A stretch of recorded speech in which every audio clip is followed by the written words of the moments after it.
गत 29 तारिख में पंचायत राज मंत्री श्रीयुक्त प्रताप जेना आसथिले दारिंगबाड़ी कॉलेज को।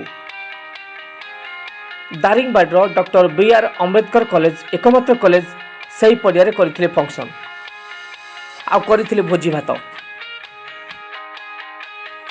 मीटिंग सरिला, भोजी भात भी सरिला, हेले सबु अलिया अस्करा पड़ी रहा यही कॉलेज पड़िया जहाँकि कॉलेज पिला माने वर्तमान ताकू सफाई कार्य करछंती। स्थानीय लोके एवं कॉलेज पिला दाबी जेते भोजी भात करछ कर किंतु कॉलेज पड़िया को सफा करके जाओ।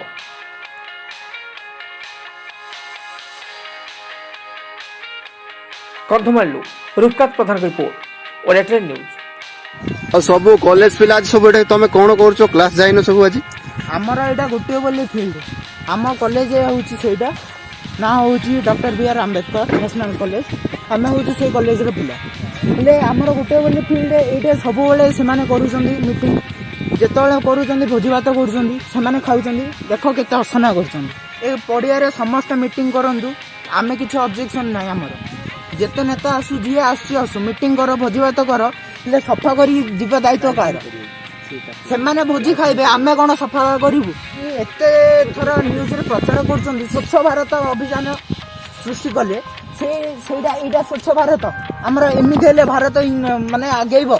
हां एटा देखंदु नेता माने एटा बुझु नांदी देखंदु ए देखो जो 30 तारीख काली थिला 29 रे देखा बिजु जनता दल मीटिंग चलथिला हेले मीटिंग करिया लोक से माने गोटेबा लोक सफा करिया लोक कोन आमे